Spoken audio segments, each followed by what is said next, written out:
जिला collector office के अहाते में बनाए गए ओपन जिम का खराब सामान आखिरकार ठीक कर दिया गया है। ये काम मुसलसल कोशिशों के बाद मुमकिन हुआ, जिसका क्रेडिट धर्मभूषण एडवोकेट दिलीप ठाकुर को दिया जा रहा है। इनकी लगातार फॉलोअप के बाद ये मसला हल हो सका। इस मौके पर अमरनाथ यात्री संघ की जानिब से जिला कलेक्टर राहुल करडिले और आरडीसी किरण अंबेकर का शुक्रिया अदा किया गया, जबकि जिला स्पोर्ट्स ऑफिसर जय कुमार ठेमरे का इस्तकबाल भी किया गया। हर साल की तरह इस साल भी अमरनाथ यात्रा पर जाने वाले यात्रियों के वॉक और प्राणायाम के ट्रेनिंग दी जा रही है। 3 जुलाई को होने वाली 27वीं अमरनाथ यात्रा के लिए पिछले 1 महीने से कलेक्टर ऑफिस के मैदान में प्रैक्टिस की जा रही है, लेकिन ओपन जिम का सामान खराब होने की वजह से लोगों को काफी दिक्कत हो रही थी। ये बात सामने आने के बाद एडवोकेट दिलीप ठाकुर ने जिला कलेक्टर राहुल करडिले को तहरीरी दरखास्त दी। रिहायशी डिप्टी कलेक्टर से कई बार मुलाकात करके फौरी कार्रवाई का मुतालबा किया, जिसके बाद जिला स्पोर्ट्स ऑफिसर विजय कुमार ठेमरे ने कदम उठाते हुए ओपन जिम का सारा खराब सामान ठीक करवाया।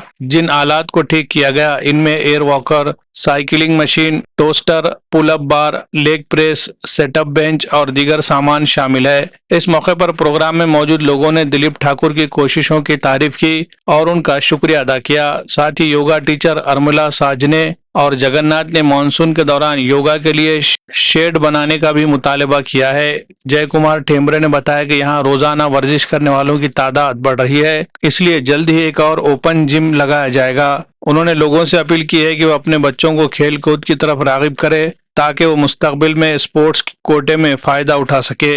Bureau report, MCN Urdu news. एक राज्यस्तर युवा महोत्सव जो कुसुम सभागृहामध्ये घेतला, त्यानंतर एक राज्यस्तर महसूल स्पर्धा, अशा भरपूर स्पर्धा या ठिकाणी घेतल्या। याचा उद्देश फक्त एवढाच आहे की जास्तीत जास्त खेळाचं वातावरण तयार व्हावं, जास्तीत जास्त खेळाडूंना त्यामध्ये सहभागी होता यावं। कारण आज महाराष्ट्र शासनाने 5% आरक्षणामध्ये क्लास 4 ते क्लास 1 पर्यंत नोकऱ्या या खेळासाठी उपलब्ध करून दिल्या आहे। एखादा जर खेळाडू ऑलिम्पिकला जर गेला असेल तर त्याला डायरेक्ट DYSP, डेप्युटी कलेक्टर ह्या पोस्ट मिळतात त्याच्या एज्युकेशन क्वालिफिकेशननुसार। तर याचा लाभ जास्तीत जास्त नांदेडच्या खेळाडूंना मिळावा यासाठी माझे अथक प्रयत्न राहतील। सोबतच आता सरांनी जसं सांगितलं आहे, फक्त हाच जर विषय 2 महिन्या जर अगोदर झाला असता तर नक्की या ठिकाणी परत एखादं नवीन इक्विपमेंटचा आपला सेट लावायचा प्रयत्न माझा झाला असता। तरी मी तुम्हाला आश्वासित करतो की पुढच्या वर्षी नवीन एक सेट या ठिकाणी नक्कीच होईल। सरांचे उपक्रम आपल्या सगळ्यांना माहीतच आहेत, विविध उपक्रम असतात। परवा सरांनी आपल्या केरला स्टोरीसाठी पण एक विनंती केली। माझा त्यात सहभाग थोडा फुलाची पाकळी होती। आज आपल्याला पिक्चराच्या माध्यमातून भारतामध्ये काय चालू होतं, काय चालू आहे आणि पुढे पण काय राहू शकतं हा एक आपल्याला एक आरसा दिसतो आहे। याचाच एक प्रत्यय म्हणजे आता जो आपला धुरंधर 2 पिक्चर चालू आहे, त्यामधनं सगळ्यांना माहीत पडतंय की नेमकी नोटाबंदी का झाली होती। हे लोक, आता मी कुठल्याही पक्षाचा समर्थक नाहीये, मी भारताचा नागरिक आहे आणि आपल्याला जे दिसतं आपण तेच पाहतो। तर जे आपल्याला आज दाखवलं गेलं आहे, जी खरी परिस्थिती होती त्या माध्यमातून आपल्याला, आणि त्याचं कदाचित बऱ्यापैकी एक वेगळ्या मीटिंग्स पण भारताच्या स्तरावर चालू आहे की मे बी होऊ शकतं की त्याचं एक युद्ध पण आज गुजरात, राजस्थान आणि पंजाब बॉर्डरला ऍक्टिव्हिटी सुरू झालेली आहे। त्या आपण जर छोट्या रीडमध्ये जर बघलो तर त्यात फक्त सांगायचं तात्पर्य एवढंच की आपण भारताचे नागरिक आहोत आणि भारतासाठी आपलं पण काहीतरी देणं आहे। तर फुल नाही फुलाची पाकळी, प्रत्येकाने आपापल्या परीने प्रयत्न करतात। त्यात ठाकूर सर आपल्याला माहीतच आहेत की त्यांच्या जेवढं त्यांना वाटतं तेवढं प्रत्येकांचा सहभाग घेऊन ह्या ऍक्टिव्हिटी करत असतात। तर सर्व नागरिकांना माझं एक विनंती आहे की जास्तीत जास्त आपण भारतासाठी काय सहभाग देता येईल तेवढं आपल्याकडनं प्रयत्न करावे। या ठिकाणी मला बोलवलं ठाकूर सरांनी आणि माझा म्हणजे विषय नसताना मला सत्कार केला त्याबद्दल धन्यवाद। हे माझं काम आहे, ड्युटी आहे माझी। जिथे खेळाच्या बाबत जर काही अडचणी येत असतील तर नक्कीच मला सांगा। जोपर्यंत मी या ठिकाणी नांदेडमध्ये आहे तोपर्यंत पूर्णपणे माझ्याकडनं प्रयत्न करतील। धन्यवाद। हो, जर बघलो तर त्यात फक्त सांगायचं तात्पर्य एवढंच की आपण भारताचे नागरिक आहोत आणि भारतासाठी आपलं पण काहीतरी देणं आहे।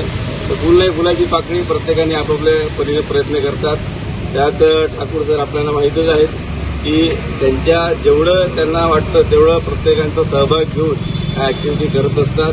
तर सर्व नागरिकांना माझं एक विनंती आहे की जास्तीत जास्त आपण भारतासाठी काय सहभाग देता येईल तेवढा आपल्याकडनं प्रयत्न करावे.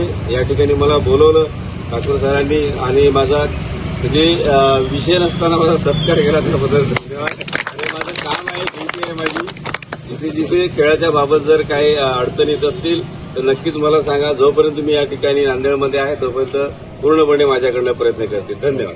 नांदेड़ शहर में अगर आप शादी, निकाह, वलीमा या किसी भी तकरीब में शिरकत के लिए आ रहे हैं और मेहमानों के क़याम के लिए एक बावखार, पुरसुकून और जदीद सहूलियात से आरास्ता मुकाम तलाश कर रहे हैं तो आपके लिए बेहतरीन इंतखाब है यासीन गेस्ट हाउस. जी हाँ, यासीन गेस्ट हाउस को ख़ास तौर पर इस अंदाज में तैयार किया गया है कि तकरीबन 50 मेहमानों के क़याम का बैक वक्त मुनज़्ज़म और आरामदाह इंतज़ाम किया जा सके. कुशादा कमरों, साफ सुथरे माहौल और मुकम्मल प्राइवेसी के साथ ये गेस्ट हाउस आपके मेहमानों के लिए घर जैसा सुकून फराहम करता है. यासीन गेस्ट हाउस की खुसूसियात: बेशतर बड़े फंक्शन हॉल से पैदल फासला, माल टेकड़ी रोड से महज 200 फीट की दूरी, गर्म पानी के लिए गीजर की सहूलत, इन्वर्टर की सहूलत, तेज रफ्तार वाईफाई कनेक्शन, साफ सुथरा और महफूज माहौल, मुनासिब और वाजिबी किराया. मजीद मालूमात और बुकिंग के लिए आज ही राब्ता करें. यासीन गेस्ट हाउस, नज़द Haider garden function hall, Haiderbagh number 2, Degloor Naka, Nanded. या स्क्रीन पर दिए गए नंबर्स पर कॉल करके अपनी बुकिंग कंफर्म करें.